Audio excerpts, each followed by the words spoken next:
Merci beaucoup, Robert. Je suis vraiment ravi d'être ici aujourd'hui, de vous parler de l'intercompréhension. Je suppose qu'on continue en français. C'est bien? No, Roberto asked me to do that. To scare you a little bit. Really, in spite of my stunning Mediterranean looks, sono tedesco vero. But I can confess here publicly in front of all of you, I am a multilingual and a multicultural subject.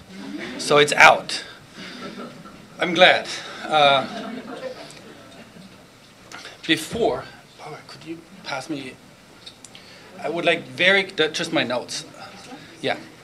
I took, during Clorinda's presentation and during some of the questions that followed, I took some notes and I wanted to make a quick point about the question of interference.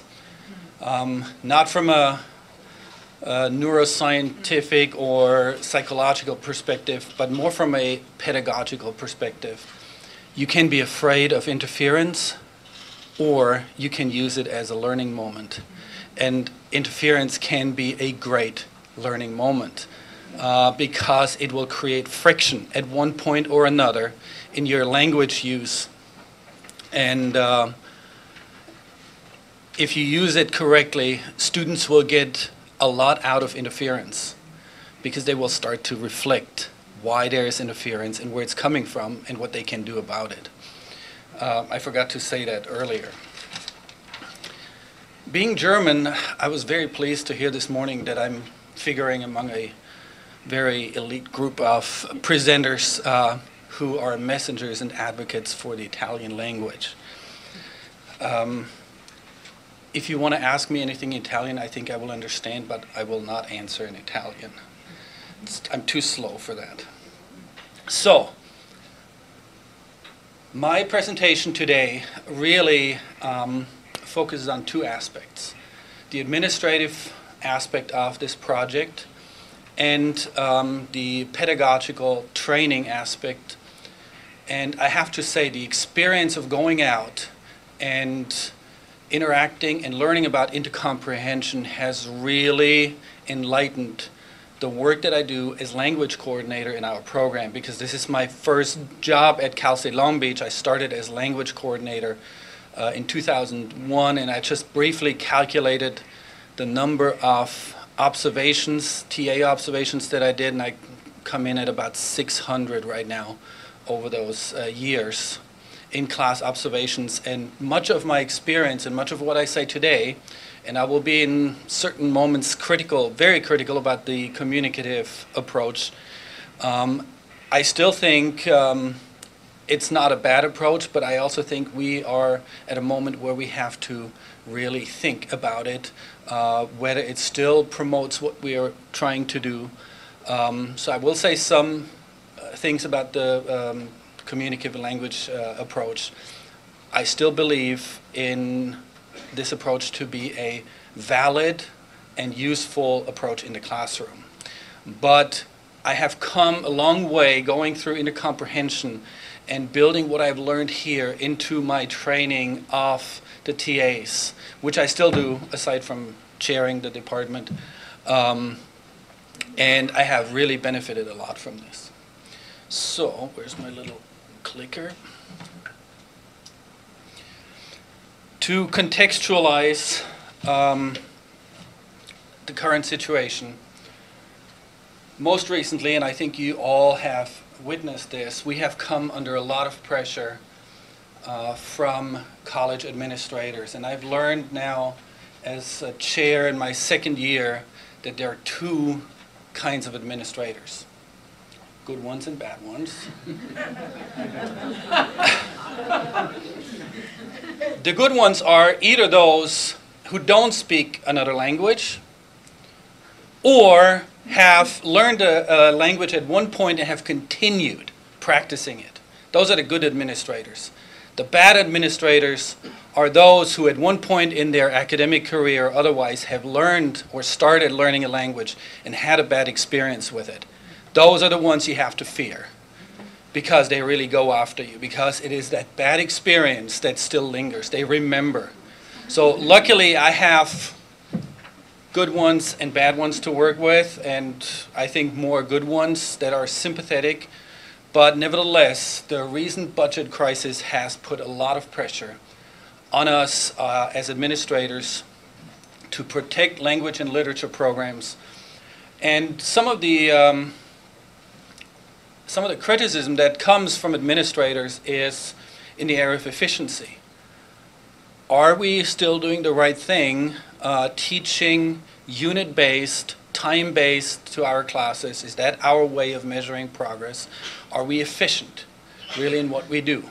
Can we afford getting students through a 2-year program at the college level before they start collecting, so to speak, credit toward the minor or major? Students also complain about this. Lack of flexibility at the language course level. Dealing with intercomprehension and realizing that some students, and those students who are motivated and ambitious, move much more quickly and can and want to move much more quickly, are slowed down in our regular classrooms, has really made me think about whether this 15-week catering to the average student really is still the right way to go, or whether we need to find ways to let students, ambitious students, motivated students, move more quickly.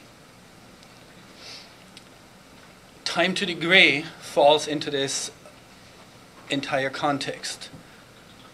Many students do not declare a minor or major in college because they are put off by the number of units that they have to take, really, before they can do that. And with the current pressure on 120 units or 4, no more, meaning 4 years, nothing more, don't declare a minor. We have that from campus advisors. We hear it frequently, students saying, you know, I want to study math, but I want to do a minor in French. And my advisor tells me, don't bother with that.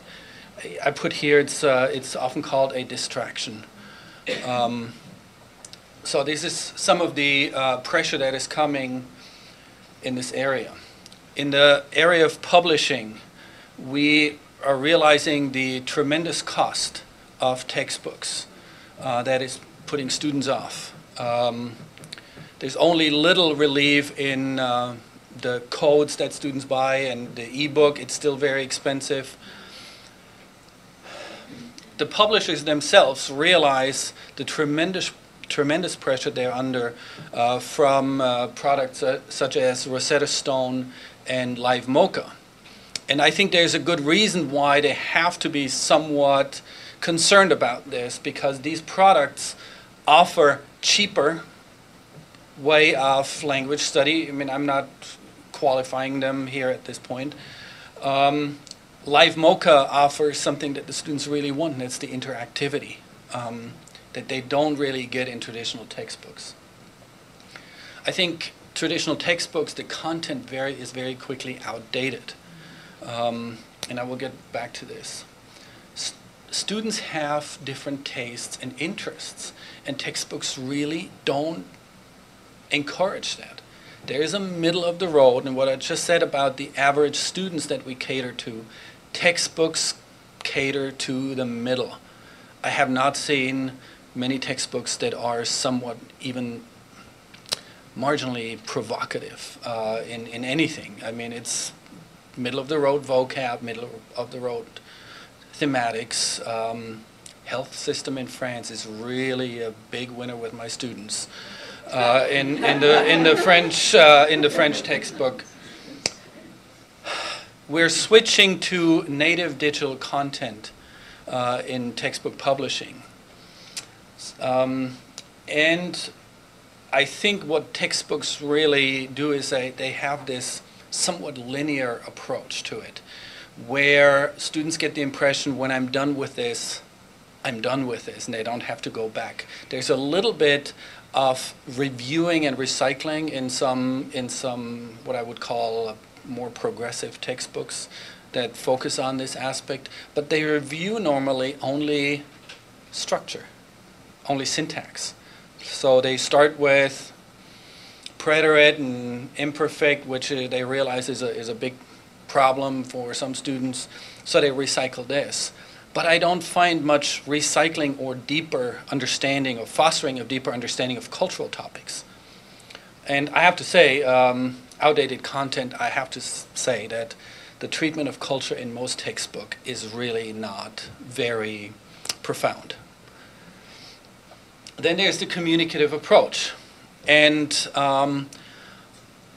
it is really called an approach because when it started, it didn't want to be a method, because it didn't want to impose very strict and narrow rules on what to do. But I think this has led to a proliferation of eclectic, to say the least, or for lack of another term, approaches in the classroom. And I said this is really based on over 600 classroom observations from TAs, part-time instructors, and other language instructors. You find all kinds of stuff in the classroom, everything from grammar-oriented still to TPR, TPRS, and it's a mixture of all kinds of things. Training and mentoring of instructors really has to be rethought. What do we really want our grad students to be? Are they researchers? Are they language teachers? What is their role down the road? And of course, national guidelines, standards, and so forth. The question is, are they really helpful still exactly in the format that they exist?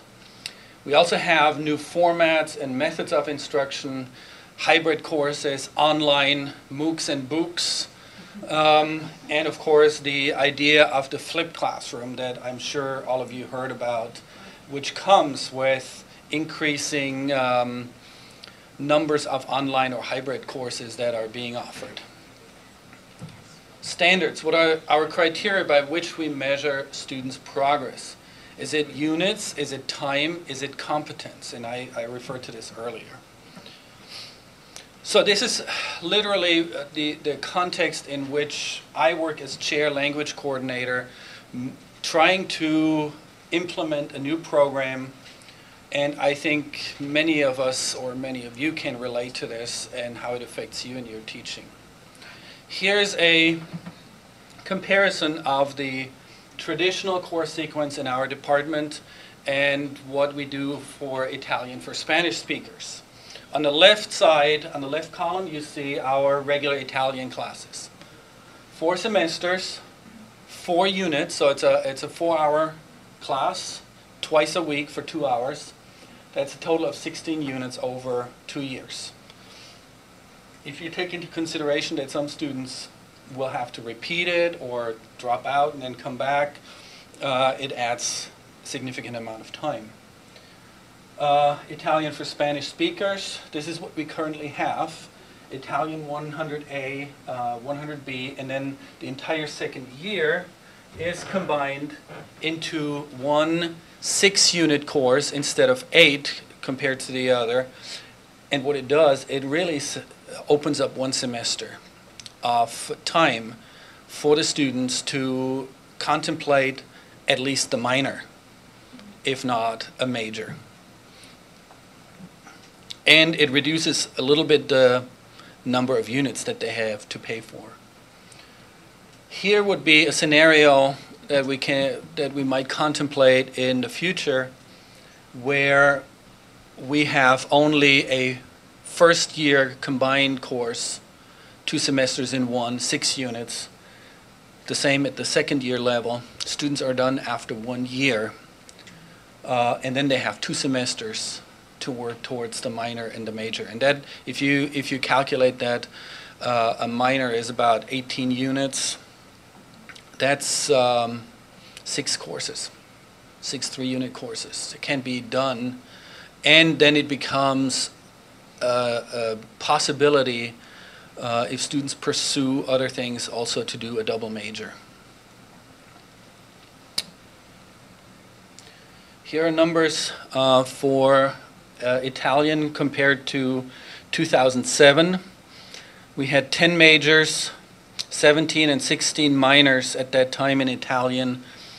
And then on the right side, you can see our numbers for fall 13. And we did start with Italian for Spanish speakers, I think in 2010 or spring 11, sometime. So it did have an impact.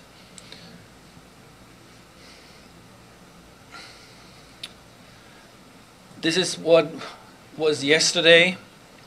We started, as Clorinda said, with a single course in French without proper catalog identification. We simply started experimenting in a regular French course, teaching the idea of intercomprehension, putting in some exercises.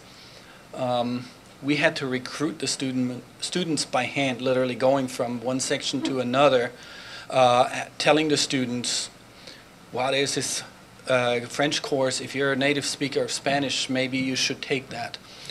Little things make a difference. In the beginning, we called this French for Hispanophones, and just the word Hispanophones must have freaked people out.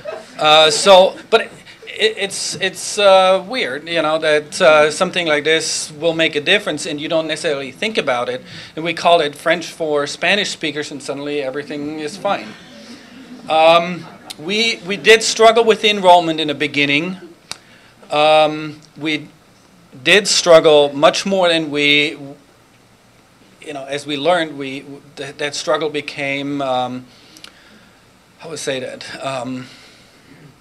It took less of a toll on us because we kind of like learned how to do things. But in the beginning, integrating the regular textbook and the regular curriculum with some of these activities was really hard. Not all of your colleagues will agree with what you're doing because unfortunately there is this really bad attitude of competition among language programs. Very often the argument is, well, you're taking students away from my class. My argument at that point is, yes, but if I bring in 5, if I net gain is only 5 students to the program by offering a course like this, I gained 5 students. Whether they are in your class or in somebody else's class really is irrelevant. And but you do face criticism from a scheduling perspective, from a personality perspective, even from a pedagogy or other perspective. The training of instructors also has to be done in a project like this.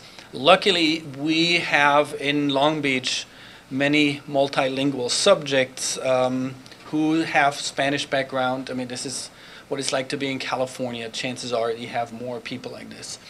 And then the idea of offering the course sequence is also a problem, because once you start that first semester, you better have the numbers to continue, and you better protect it. And that was also a struggle a little bit with the dean. And Clorinda, when she talked about the NEH grant, really, once you have an NEH grant, you go to the dean and say, well, you know, there's this, we need these courses because they're connected to this grant. There's no more argument.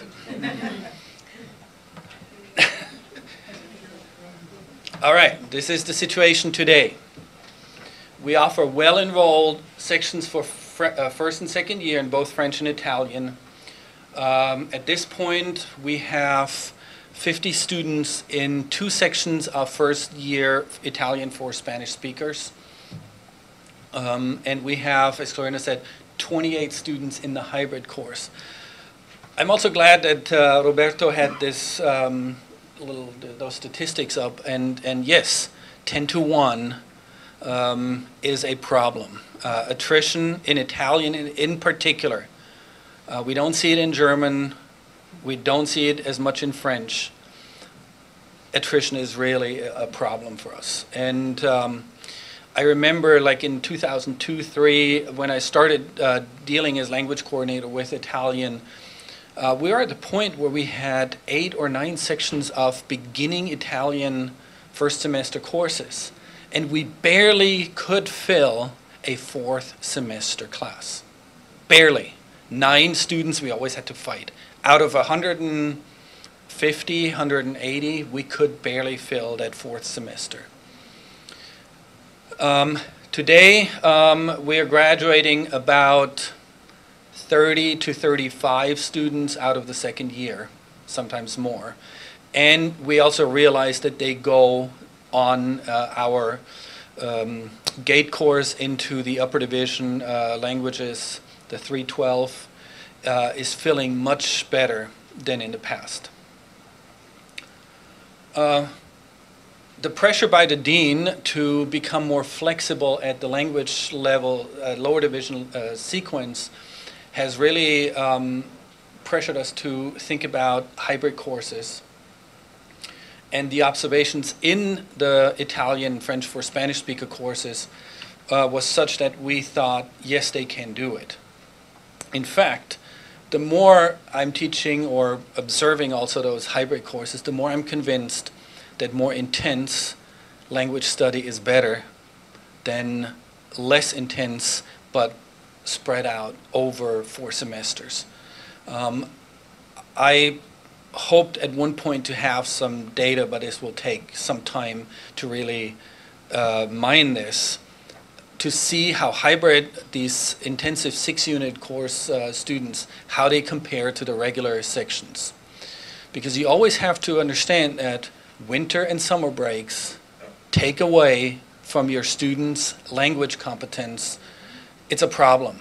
If the students go through these 2 hybrid courses, they deal with the language in a much more intense manner, and they come out at least as good as the people who study this for 4 semesters. Of course, there is your curricular process that you have to go through, offering new courses, selling this idea not only in your own department but at the college level, to make sure this is a viable curriculum. We have solved this problem now. We have our own course numbers, and so the students talk about it. Things are getting better. Campus advising is really important. We already face problems in this area because advisors really are against languages very often, and if they don't understand what this is all about, they will not tell the students to get in there. So it's very important to talk to the offices on your campus that channel students into your courses so they understand. My dean certainly liked the idea of the hybrid courses, cutting down on the time to degree. We have seen it in the number of growing minors and majors. The outreach to high schools and community college that was already mentioned is important. And again, this communication between colleges and K-12 instructors, administrators, principals, and so forth has to be intensified. Because even if you get students like in San Pedro to this level of AP in Italian, and they take this, if they go to college and they don't continue with Italian, you know, you only have one half the battle. You need to really instill in the students the idea that this language basis that they have gained, they should really go into college and then do something with it. It doesn't have to be in their major, or it could be a second major. But I mean, from a college administrator's perspective, I would say, you know, I don't want to pull the rug from under us by getting more students into doing Italian, but then they say, well, I have already enough Italian language. I really don't have to do this again at the college level. Once they go in, they should really make use of this. And it's our job really to communicate this with the instructors at the high schools and with the principals and really foster this. We did have quite a bit of media attention, as Clorinda mentioned, and the training of the TAs in my department has taken on a complete new dimension. Since I mentioned colleagues who are maybe not so into your idea about intercomprehension, not yesterday. Thursday, I talked to one of my colleagues in French and said, Markus, I really need to tell you something. Today I overheard some of the Italian instructors, and they don't know that I understand Italian, so they were speaking freely, and I have to tell you what I heard. It's like, they said, wow, I'm teaching Italian, but I really think I should use some of those intercomprehension ideas in my classroom. And she mentioned this as something I should really be aware of this and put a lid on it. And I didn't really reply anything. I was just happy to hear it.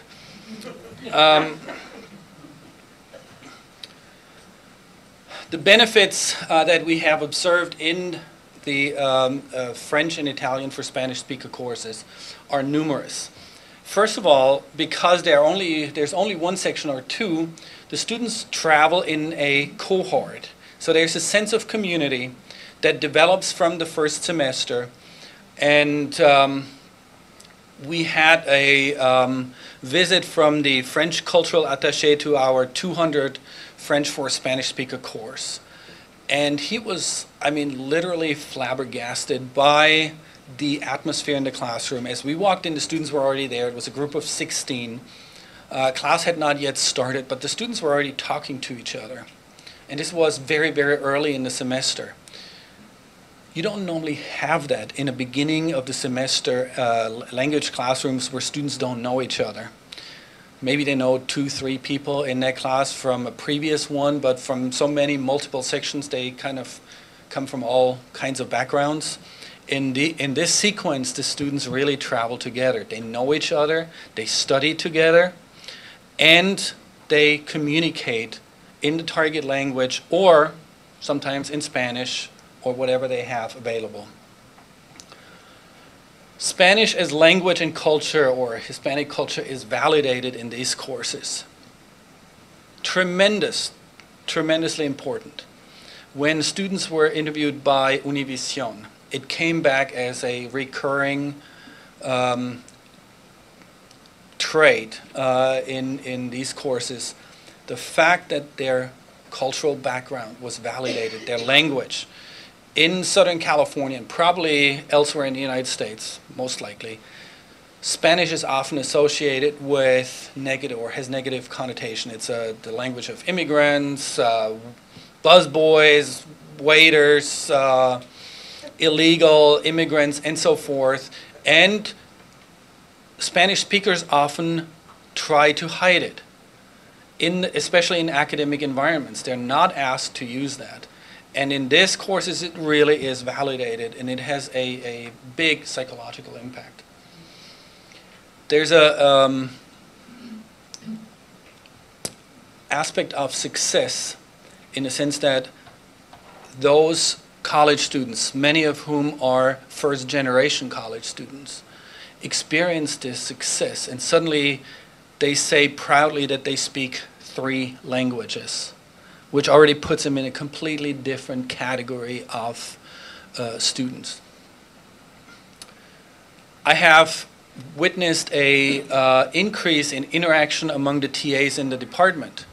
The idea of compartmentalization is kind of gone because they sit in each other's classrooms. They want to learn Spanish if they don't know Spanish, and so they talk to each other. They really want to, from a professional and academic perspective, improve themselves. They find the idea of intercomprehension very interesting, and it has really created a different kind of work environment for the TAs. I also believe that this project caters to upward-oriented and motivated students. rather than to what I mentioned is this kind of like, okay, I take this as a GE course, really don't have any interest in it other than that. And we integrate language knowledge, whatever it is, into classroom teaching. So here's my spiel on communicative language teaching. Just a few fundamentals of what it is. 4-skill approach taught in context of culture. There's the idea of immersion in the target language. And from observation, I have seen that often this leads to the exclusion of other linguistic or cultural backgrounds. When you're in my French classroom, you think French. Yeah, that's going to happen in the first 2 weeks. But it is not to tell a student not to think about something, to me is unacademic. I mean, we're in an academic environment to think. And there shouldn't be any kind of restrictions on what you can think about or not. It also causes very often silence in the classroom. And not a good silence. It's not a reflective silence. It is a silence of being put down, discouraged, and it does not lead to communication. The classroom practices tend to be behaviorist, very often the idea of mimicking, and I'm not against this, but sometimes it's overdone. It's the idea just try to imitate what I do, I model it, and you repeat it in a little different format. It does not, in our language classes, often I see that we're not encouraging students really to think, really cognitively get involved with the language learning process. And we frequently don't really talk about what it means to learn a language. We're just asking, just do what I do and repeat it. We're output-oriented still in the communicative approach. Often, especially in the first year, we favor speaking over writing, and probably also reading, which is also something that students don't really want to do so much. So we have to kind of like re-educate and encourage students to read. Students are taught that one language at a time. They're not taught to really think outside of the box. And the students are not encouraged to reflect on the system of language, thus do not develop any metalinguistic competence. Classroom reality still is that we are, I think, too much accuracy oriented. I see it all the time with the instructors. If students make mistakes, it's used as this kind of like, don't do this, it stops the flow of communication. The textbooks still, as far as I'm concerned, favor a grammar-oriented approach to language teaching. I mean, just on Wednesday I had my methods course, and we did a little comparison of the 4 language textbooks that we use. And I asked the students to look where culture is in the chapters. More often than not, it's at the end. And more often than not, it's very superficial. Even in the textbook that we use, that I like for other reasons quite a bit, I have to say, to deal with the country of Ecuador on a half page, to give some little trivia information about Ecuador and maybe some student comment or a native Ecuadorian talking about his or her country, that's not really profound treatment of culture. So, from my perspective, what we're practicing in the classroom, and not only in the Italian or French for Spanish speakers, I really encourage the students in our regular courses to become a little bit more open-minded about who their students are, and more importantly, who they are themselves. We do neglect that very often. So, integrate all language knowledge in the classroom. Value the native language because it values the native culture. Foster natural communication by allowing code switching in the classroom. Don't shut your students down if they have something meaningful to say just because it's in another language. It happened to me even at the PhD level at UCLA that we talked about things, and because some students' French was not as good as some others, and because there were native speakers in the class, they didn't say anything. They had really good contributions, but they didn't say them because the instructor insisted that it had to be in French. I don't really think this is very productive. We want to provide our students the tools to recognize and understand how languages are connected, how they work. As I said, we frequently do not tell our language students how to study and how to learn. The teacher very often is still considered in languages the content that holds all, it's the vessel of knowledge of the language. I don't really think this is a good use for a teacher.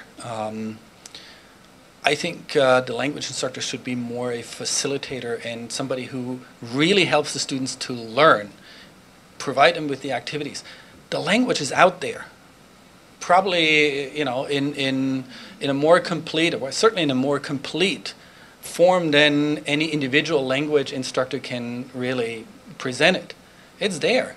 You don't have to, all you know is, no, your job is not restricted to simply knowing grammar or certain kind of trivia about culture. Your job is to help these students learn and get enthusiastic about that language and that culture. All right, the other points already mentioned.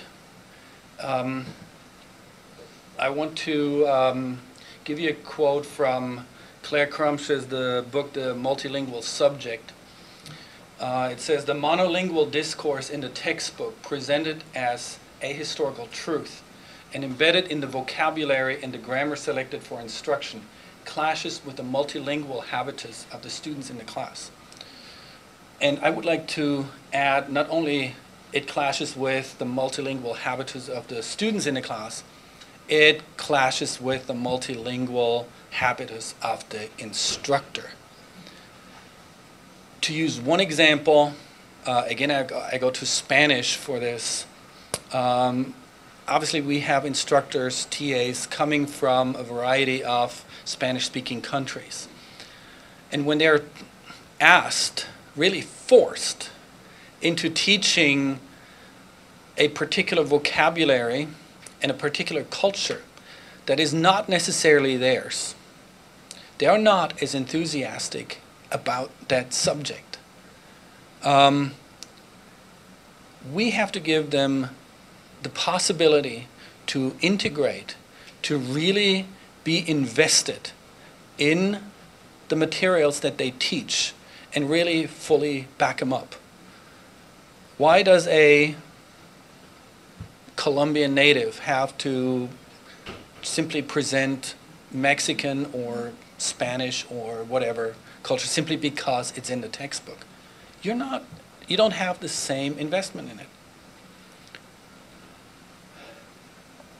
There's also an emotional investment in language learning. And I go back to this idea of the average vocab, the average topic, what we consider academically valuable. Well, first of all, our students have their personal interests. Our students want to learn vocab that suits their interests and their needs. If they can't do this, where is the motivation to do it? We need to give them an opportunity to personalize what they learn. And I mentioned the teacher as a multilingual subject. And I would like to stress that through this experience of the intercomprehension in the classroom of Italian and French for Spanish speakers, I really want to stress the idea of learning profoundly rather than superficially, rushing students through a first-year textbook where they end up with the subjunctive at the end of 2 semesters. Sometimes I do understand why they don't go on. If this is what it is, I understand. So, I want to give Clorinda a little time to do the survey that we did in our courses, but at this point, before you do that, maybe I can open up some time for discussion if there are any questions about this particular presentation.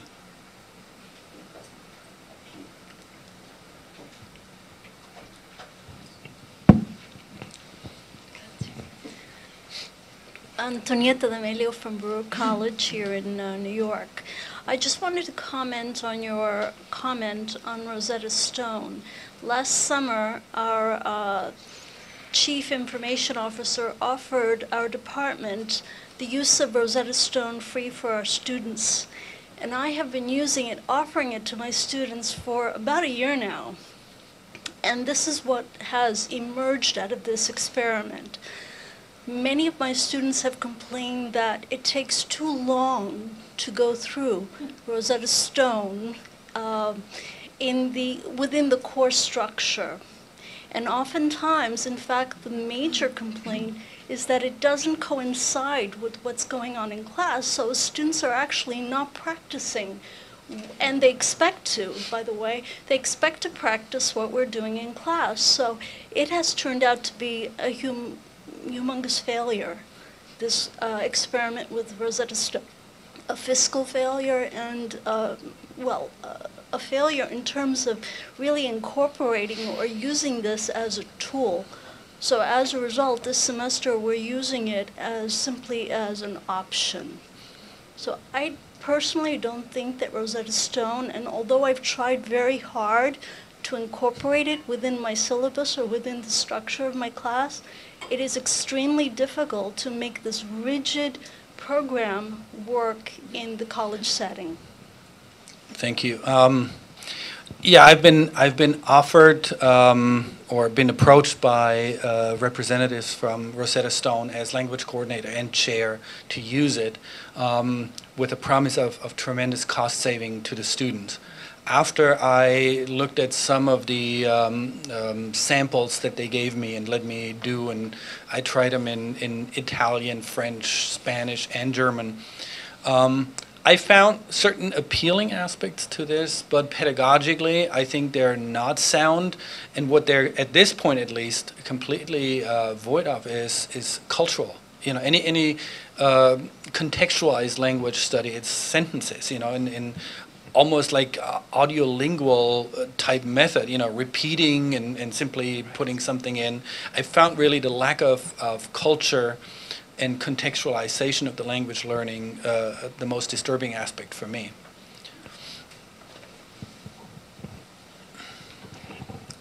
This is not necessarily a question or an observation to your presentation, but to both talks. I enjoyed very much. I'm a great advocate of multilingualism and of plurilingual approaches in the classroom.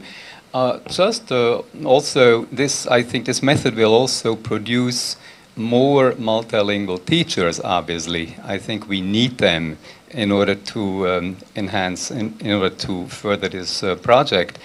I think one of the problems is that graduate programs are focused in the United States mostly on one language. Everybody is going for one MA or one PhD in one language, and I think we have to overcome that. The other the other thought I had while we were talking, of course, I'm very much an enthusiast of Eurom 5, and the Accademia della Crusca also published the Quadrivio Romanzo, which is very useful. I think we can use. I'm also thinking, why don't we expand this also to Anglophone speakers? I mean, people forget that English is actually an Indo-European, a European language. It has a great stock of Latin. All these languages we're talking about are, of course, Latin-based. So especially at the level of the learned lexicon, English can be extremely helpful. And we are at the Italian American Institute, and I'm thinking we have a huge number of Italian American students who of course are mostly now speaking English as the dominant language, but they also have non-standard language backgrounds. I'm very much in favor of also emphasizing non-standard speech and not disparaging them. So we are going in the direction of dialects to expand this approach, to include also from time to time non-standard speech in the classroom. Maybe as a follow-up to this, two thoughts. When Roberto showed you the statistics, I saw that there was French Creole mentioned on one of the lists. Yet, if I look at any French textbook, there's only marginal treatment. Maybe culturally, but language-wise, it is a very, very French approach to language. Dialects or any other mixtures of language are really not addressed, and culture only is still very France-oriented also. We're all, I think, multilinguals in some form, and but we're not really practicing it too much. I think this type of competition among language departments is a really bad policy at this point, because it leads to defensive movements. You have to go out there, you have to embrace languages and foster the idea of language learning. The moment you try to build walls around yourself and say, we can only do this here, we can only speak French, you exclude people who otherwise would be very open to your thoughts. And one other comment on in Pierre Escudet's book that Clorinda had up on the screen. He talks about the efficiency of the way we are approaching language teaching. If you look at how many students, let's say 10,000 students who start learning German, how many really end up at what we would call, let's say, near native fluency or even advanced fluency.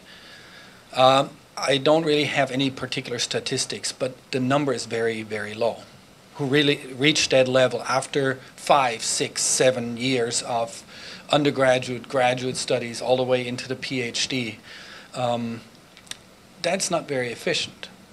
If you go with the idea of teaching several languages, but you reduce the number of skills that you ask them to learn, in that sense, actually reading, you can make a much larger number of students reach a much higher level of reading comprehension in 5 languages, such as in EUROM 5. You really get to a level, rather advanced level, rather quickly. I think it's a more advanced or a more efficient way to approach language learning. And I would like to think about it from an administrative perspective as a way for our students into the actual language study. Being exposed to 5 Romance languages, as Clorinda does right now on our campus, with and reaching a reading level that is intermediate or advanced. And then a student can pick after that which language he or she wants to choose. And then go and say, well, now I add the speaking skill and the writing skill to it. We have a similar project in our department, is a 100 level GE course, because on a campus of 35,000 students, I still wonder why we don't get more language students. Students say, well, I'm very much interested in the cultures that you represent, but it's that language course that I have to take before I get to the culture course. So we built in a very basic 100 level GE course with also global issues classification, and the course called Uptown, Downtown, the culture through the lens of the city as text. And from the initial feedback, we are teaching this course now for the first time, and in this course we represent all the cultures represented in our department through various cities, like Barcelona, St. Petersburg, Berlin, Paris, and so forth. And the students are really reacting very well to this. They said, wow, this is interesting. I'm getting actually a culture course. And the instructor, of course, is using this to recruit then the students to go into the various minors or majors. Anyway, so just as a follow-up to your... I have two questions, and I believe you just answered the first one, which is, do you have a language requirement? Not a general requirement on campus. We have several departments or programs on campus that have everything from 1 semester to 2 semesters. The highest is probably, does art history require 1 year? I think the master's requires the master's requires 2. Okay. Yeah. And then, of course, in our own department, our master students are required to have a second language. But that's feeding from within. You see, it's not really reaching out. And my second question has to do with how you define a hybrid course, because there are many different understandings, I think, of that word. Okay, the way we're doing our hybrid course is a 1/3, 2/3 split. In the 6 units, French or Italian for Spanish speakers, we have 4 hours in classroom teaching, traditional, and we have 2 hours using Collaborate on, Blackboard, Collaborate. Again, that use of Collaborate has really introduced us to something that I, as language coordinator, thought was not possible. I thought for the longest time that teaching language or learning online is not possible, that you need that face-to-face contact. Actually, what happens is it's the opposite is true almost, in the sense that the moment the students have this anonymity of being on a computer and not in front of somebody, and we're using, in some classes, we're using Voki, that lets you use an avatar that speaks for you. Students actually speak more. The Collaborate sessions are 1 hour, 2 hours, and we're having this tracked by our technology department. Students spend way more time on Collaborate talking to a partner, sometimes in English, but certainly in the target language, but they spend more time together than we actually ask them to do that, to do. This was before. My name is Lucrezia Lindia, and I teach Italian, and I'm also a chairperson of foreign languages. Therefore, I just wanted to let the high school, the college professor know that nowadays in the East Coast, we are not hiring teachers unless they have a dual certification.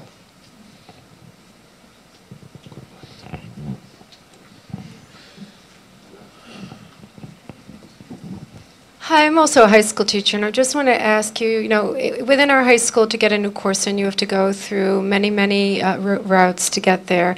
You have to have course adoptions, you have to go through the board and whatever. I don't see this happening in the near future in many of our high school classes, but how would you suggest that we could include aspects of this within our class for our large populations of Spanish-speaking or French-speaking students? Like, I have a very large, I have at least 70% Hispanics and Spanish-speaking students in my level 1 class in Italian this year. So what are some practical things, other than cognates, borrowed words, things like that, some other practical strategies from this that you would recommend with us so we could take it with us today? One of the things that I would recommend is having those students coming from Hispanic backgrounds. I mean, I assume they come from different countries. Actually use that from a cultural perspective. The idea of creating some type of a project at the end of the year that validates their cultural background. Let them express something about their country or something that is dear to them personally. I think you will motivate them differently than simply telling them to use the textbook and study the vocab that's in there. That was from, yeah. Yeah, I like Clorinda. Yeah, I've worked a lot with the high schools. First of all, I really would like to emphasize that it's not impossible. What we thought would be very difficult working with the school districts is turning out to be much easier than we thought. Again, I have actually a whole document in my computer about the steps that were taken at San Pedro High School. Remember, this is the Los Angeles Unified School District. It's huge. I mean, the bureaucracy of this school district, everybody said, you're never going to be able to get this through. It only took 1 year. And so I really, because the thing is that having the course called Italian for Spanish speakers makes a huge difference. Using the strategies, and again, the strategies are these bridges, the ponti between, among the Romance languages. I showed you a few of them, but there are many other ones. I mean, this is only the tip of the iceberg. You can use those, but if you have a lot of students in that same classroom who are Anglo speakers only, I mean, unless you're bringing English in are you Herman Holler? Yeah, I've followed you for years. I'm very happy to meet you. As you were saying, unless you're working specifically to use English also as a Romance language, and we had this in Toulouse some months ago. We had a small in-house workshop. Elisabetta was there with Pierre Escudé, and there was a linguist, a Slavic linguist, who said, you know, I really think English should be considered a Romance language. I mean, I think that there are many reasons to make this case, and I'm really happy to see that you're using English as you teach. So again, you'd have to use a strategy then to use English intercomprehensively. And again, going back to what you were saying, that's very interesting with the students who speak dialects, using that with English in an intercomprehension model to bring them to Italian, again, using all of the languages you know to acquire new languages. But I did just want to not discourage you from trying to pursue this with the school districts, because we now have the Long Beach Unified School District is also approving these courses. So it's kind of a domino effect. If you're able to get one, and I'm hoping that we'll be able to be helpful to the East Coast with the model that we have set up. There's just one other thing I wanted to add that came back to Herman Haller's comment about what's going on in universities. I mean, when I went to UCLA and I started in Italian and I stopped for a while, because I wanted to study the 18th century, and in order to really do that, I needed to use my French. And at that time, we had a program called Romance Languages, Literatures, and Linguistics, in which I got my PhD. And I also studied Spanish. All of my professors in all three of those departments told me I'd never get a job because I was working in 3 languages. And my answer to them was, well, there aren't any jobs anyway, so let me do what I want to do, okay? I got a job because I could teach French and Italian, and also because of the Spanish. It's also true in California that if you can't do 2 languages now, you're not getting a job. We're telling our credential students, if you're doing Italian, do Spanish and do French too. Otherwise, you're not getting a job. That's the way things are going. But here's the sad coda to this. UCLA closed the program of Romance Languages, Literatures, and Linguistics. And at a time when, I mean, you know how many people want to do this kind of thing? They always go, where can I do a program like yours? I tell them you can't, because we're back to encouraging students to only do Italian or only do French. And like I said, to have professors, you know, the professors on my committee tell me I'd never get a job because I wasn't focused only on one area, and what would the other areas think of that was really quite disconcerting. I hope things are changing, but again, from within the university, if we don't start changing programs and encouraging our students to be multilingual, we're putting ourselves out of business. I'm not sure whether I have a very concrete to follow up on your question of how to do this in high schools. What we noticed is when we have our regular textbook, the textbook that we're working on really is in alignment with the themes and the structures as they are presented. And if you look at standard textbook fare that's out on the market, they follow pretty much the same type, present tense, then future, then they deal with past tenses and so forth. And we aligned it with those topics. And there are certain kinds of grammatical structures, if you want to go in that direction, that are simply obvious. And what you can do is simply let your students read some Spanish texts that have similar grammatical structures in them as you're trying to convey to them in Italian, for example. As Clorinda said, once a Spanish speaker realizes that reflexive verbs simply much work the same way, you don't really have to do much explanation. They simply, as Clorinda would say, they get it. They see it, they get it, they understand. That's a big hurdle that you overcome. So I would, on your own, simply look at some of those structures and pick the most obvious ones if you simply want to get your feet wet in that area and see how your students will react to it. All right. Then I think we have time to do the survey. Okay. All right. If you go into the intercomprehension Right, folder. I'll find the Clorinda folder, right? Yeah. Okay, yeah, click on that. And it is that one.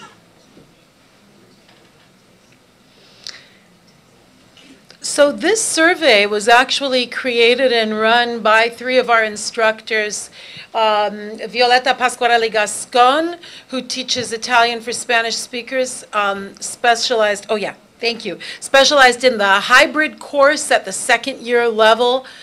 She is a force of nature. Philana Rustin, who is she went through our French program, got a master's, is married to a Peruvian, learned Spanish. She's actually now in Peru teaching French to Spanish speakers before she comes back to try to go into a PhD program doing some of these things.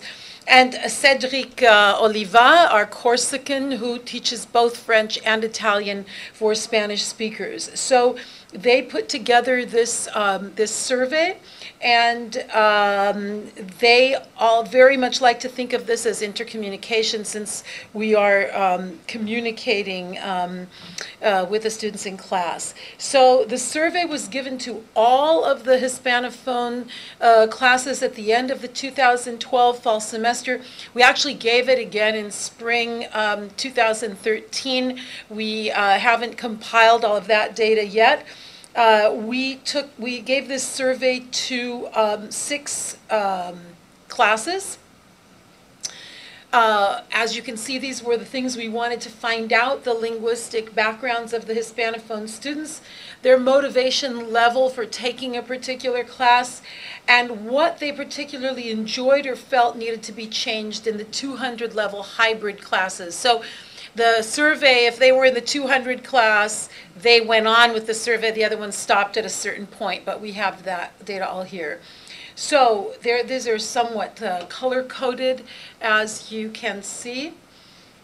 And this was the personal information. What is your name? But they didn't even have to give their name if they didn't want to. Gender, what year you were born.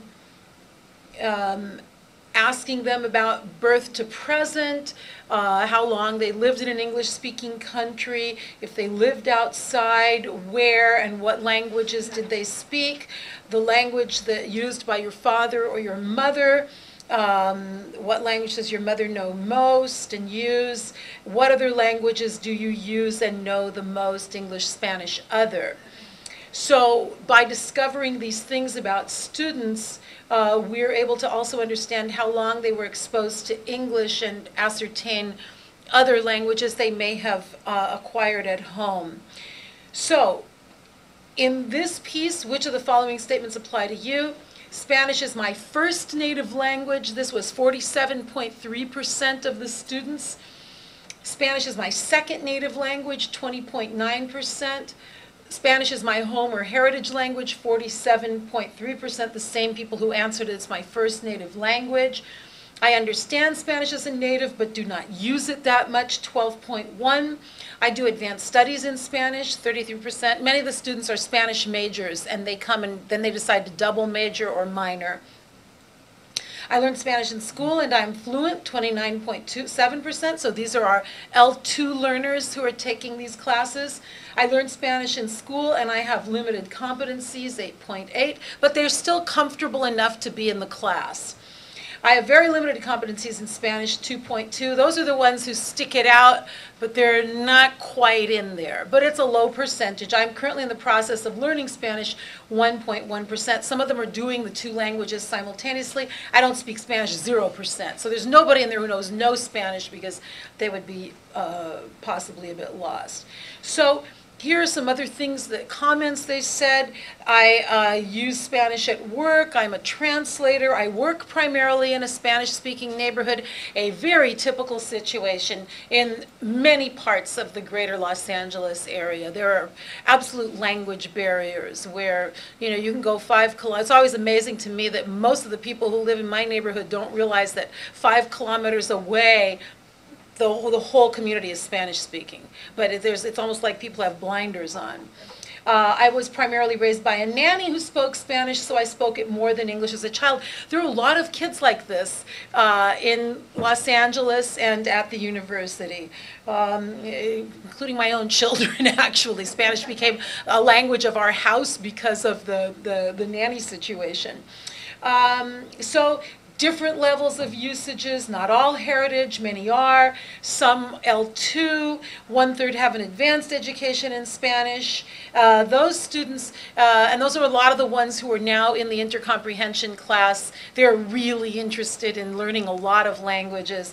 That's the other thing that came out, actually. It's too bad that we don't have the Univision interview that was done with 4 of our students. One of the things that struck the interviewer is that every single one of those students said that doing French or Italian for Spanish speakers made them want to learn as many languages as possible and made that seem easy to do. They now entered an idea where language learning, it's not that big of a deal. Let's learn other languages. So their whole attitude about language learning had shifted. What do you consider to be your native language, the one you're most fluent in? So 72.5% say English, 27.5% Spanish. So I think these are some of the issues where we're talking about this is our population for intercomprehension. It's different from a European population of learners. English, Spanish. Then we have a lot of students who speak other languages, though. Chinese, Hindi, Marathi, Portuguese speakers, etc.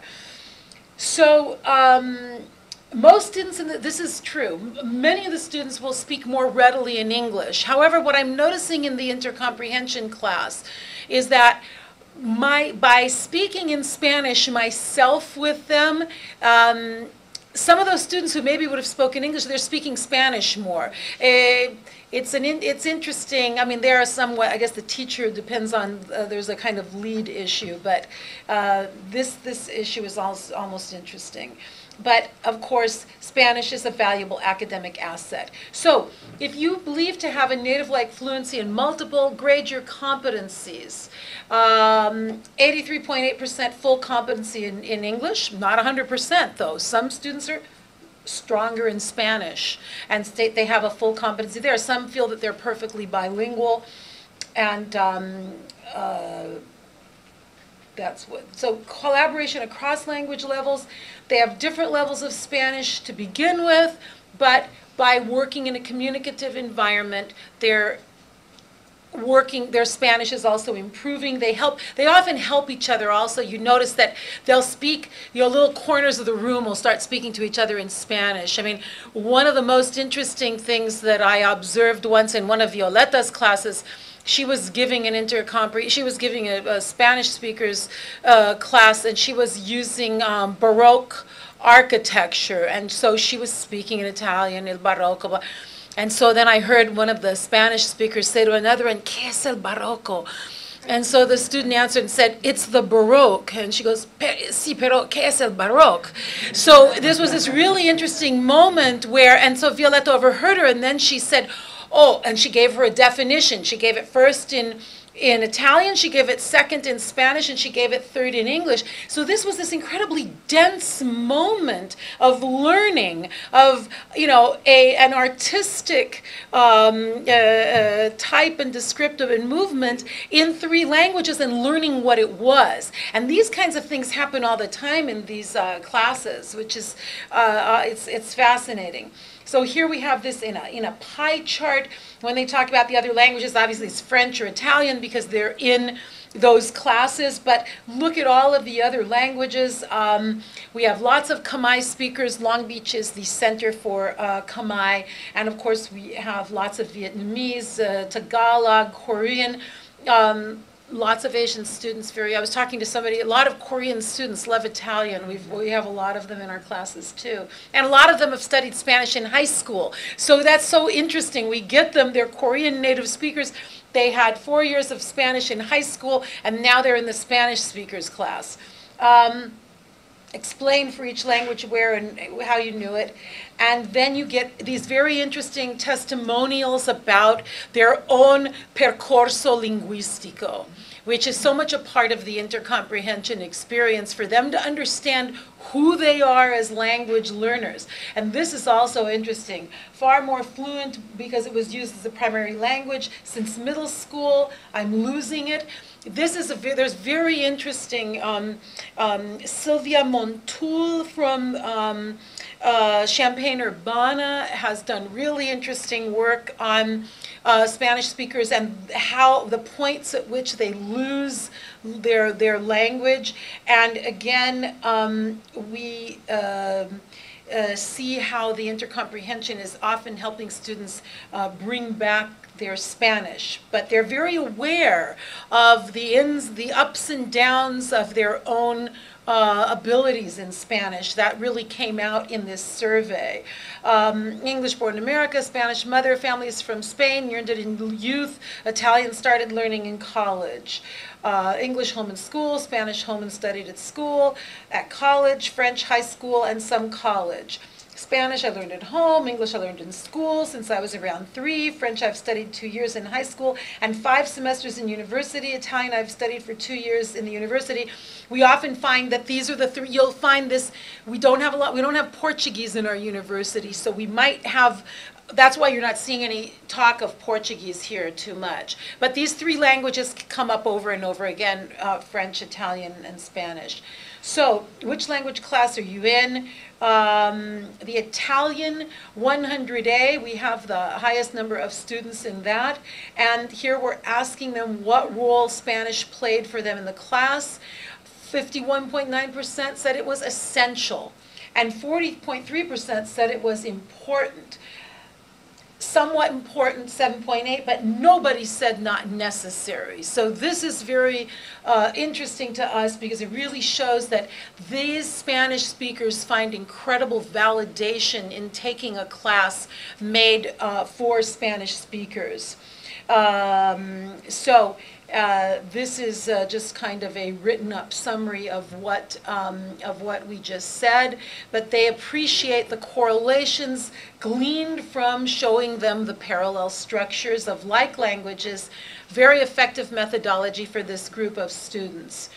Now, how about your Spanish over the course of the semester? Has improved very much. It has stayed the same, has gotten much worse. That was only 1.3%. But it either stayed the same or improved very much. And I suspect here in a future survey, it'd be important to try to get more information here. Probably these are the students who went in with the weakest Spanish. That's what I'm thinking, that the student who had the weakest background in Spanish or only had didn't know how to read, that they're the ones who noticed the most improvement. I don't know that yet, but that's a question to ask them to kind of branch the survey in a different way. Okay? Then here, if you answer the previous question positively, select the category in which you most improved, and the categories, well, there you can see it. Writing was the one they improved in the most. So they felt that their writing had improved the most. Again, this data I think can really we can really try to focus in to understand some of this a little bit better. So, strengthened their prior linguistic abilities inadvertently. That wasn't necessarily their goal going in to improve their Spanish, but that was one of the outcomes. How did your French or Italian improve over the semester? To have 73.3% of students think that their French or Italian improved very much, I think that also tells us that they're aware of it. I think if you ask a group of students who aren't necessarily in the Spanish speakers class, they have less of an awareness of what they're acquiring, what they're doing. These students are much more part of the metalinguistics that are going on, and they seem more aware of, able to do some kind of self-assessment and talk about it. 28.4% say it has improved somewhat. 1.4 stayed the same, gotten much worse. Nobody said. Again, asking them to select the categories, and for us, of course, it's all the categories. They felt their speaking improved the most, but it's pretty interesting to see that you're in the 80th percentile in the improvement in all of the areas, and that they're aware of their progress. And I think this is why they go on, because they feel incredibly successful. Give an example of how useful or not Spanish has been for you. The languages are extremely similar, so if something was not clear, I could always refer back to my Spanish and it would become much easier. Conjugations, vocabulary, expressions, these are the sorts of things that wouldn't really translate properly into English. So using your Spanish for comprehension, for everything. Understanding Spanish is very useful in learning any other Romance languages. The rules, sentence structures, syntax are extremely similar, making it easy, etc. Extremely similar roots in words. Conjugations are similar. Using Spanish helps in understanding. If it weren't for Spanish, I wouldn't have been able to comprehend the basic grammar of gender, articles, words, etc. Very useful. It's useful. I mean, this is just, becoming very repetitive, but these are the comments of the students. So, would you recommend this class to future Spanish-speaking students? Absolutely, 77.6%. Yes, 22.4%. So I've got a pretty strong group of students now in the 99% range who are going to tell other students to take the class. I'm pretty happy about that, all right? Nobody said absolutely not. So 100% of the students answered this question positively.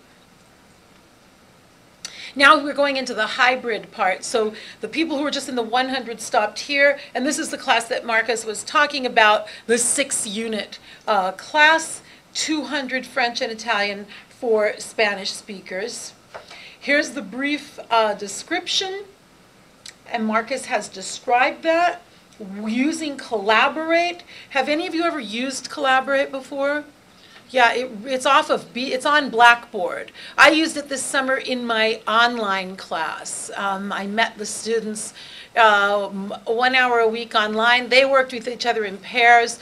You know, I was in Sardinia, they were in the Aleutian Islands, Ecuador, Norfolk, Virginia, they were all over the place, but we would meet collaboratively in this room. The software works very well now. Just telling you that all the places in the world, we joined the virtual classroom and it worked quite well. But that's what these students do. They use Collaborate, they work in groups, and then they work with the professor in these this 2-hour part of the hybrid class. So now you're going to see what they think of this. So here, are you in the French 200? This question allowed us to end the survey for those who weren't. And so, do you think that the 1-semester 6-unit hybrid is a good alternative to a traditional 2-semester sequence? If not, please state your reasons. Absolutely, yes. Most of them liked it. A few found it a bit too condensed because it's very intensive.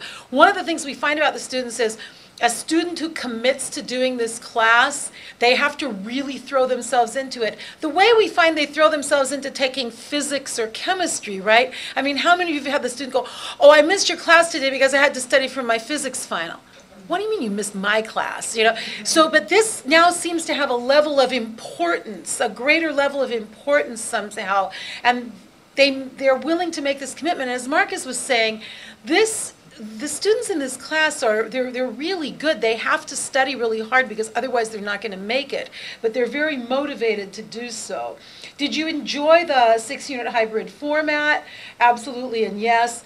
So we were very happy with the positive results here because this was incredibly experimental. We've already perfected it a lot, I think, in just, even since we did this survey. So it'll be interesting to see how these answers continue as we go on. Did the hybrid format save you money? Yes, because now I get to go right into the third year. Spend less time on campus? Yes. Have a more flexible schedule? Yes. And so here you see some comments. What part did you enjoy? Allowed me to practice with another student in the comfort of my home. And this is what Markus was saying. They love to work with their partners. I discovered this teaching the online class this summer. These students, some of them, there was one pair in particular, a girl from Guayaquil with a girl from Norfolk, Virginia. They were also great. They got on the Collaborate every day and spoke Italian. And when we'd come into the online room, they were better than anybody else because they'd been practicing with each other all week. They got to be very good friends online, but it was very interesting. I could do this in the comfort of my home. I felt more comfortable practicing my Italian in the comfort of my home because I tend to be a shy person. Practicing our speaking skills was the best. They feel they get a lot of practice because they're speaking to another student, and they're speaking in the classroom, and they're also in the real classroom 4 hours a week. So they liked that a lot. What did you dislike? I dislike the biggest problem we've had with this is scheduling it. Because we haven't scheduled it in the schedule of classes per se. We try to find a time that fits everybody's schedule once we have the group, but that is a little difficult. And sometimes we have to do 2 sessions. So the scheduling is one of the difficult to coordinate times with other students. The complaint is the same, coordinating this with the other students. So this is an area that we're trying to think about improving. So here's the analysis. Students like it. Biggest problem is finding the time, but they like to have the 2 hours where they're not on campus. Sometimes they need to be a little more flexible in making themselves available for the online piece. Rank the activities in the online partner work portion. So talking with partners, watching videos, writing collaboratively, doing exercises from the book. These are all of the kinds of things they do in their on the online piece of the class. And here, maybe it's not very visible, but this is talking with partners, watching videos, writing collaboratively, doing exercises from the book. They really like talking to partners. I mean, they feel very good about being able to talk to their partners in a they feel very free doing that. Right, like speaking online. This is one of the pieces we like the best about this online portion of the course. How did it differ from your classroom? Describe the experience. We were able to work with people outside of our usual personal in-class group. So you get to focus on your online group. They liked that.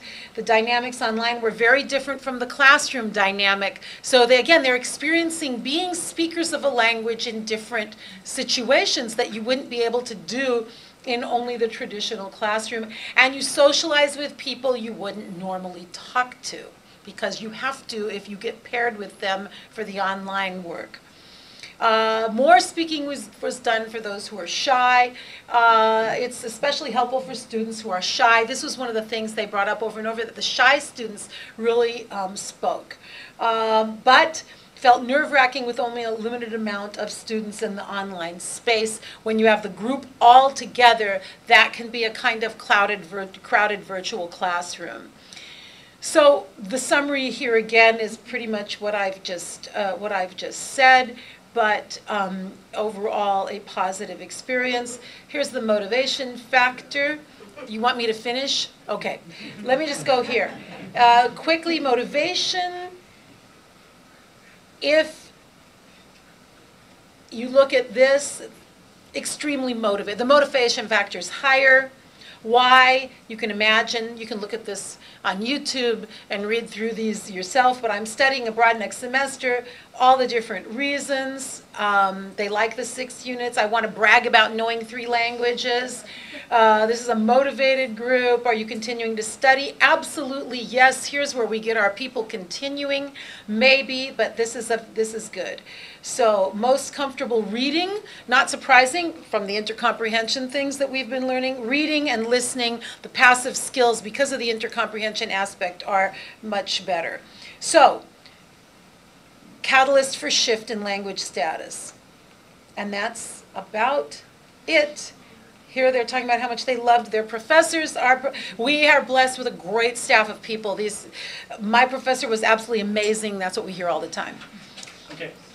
Thank you, Clorinda. I just would like to finish on that last slide that Roberto had up there, the actful statement that learning other languages plus also continue learning their native language, it makes this happen. It doesn't make it happen in a remedial context, but it makes it happen in a progressive, forward-looking moment. And then to end up really on a real guy flick, My Fair Lady. I used this course in my second language acquisition course. Rex Harrison in the opening scene lamenting the downward spiral English language is taking. At one point he says, in the French, they really don't care what they're saying as long as they are saying it correctly or beautifully.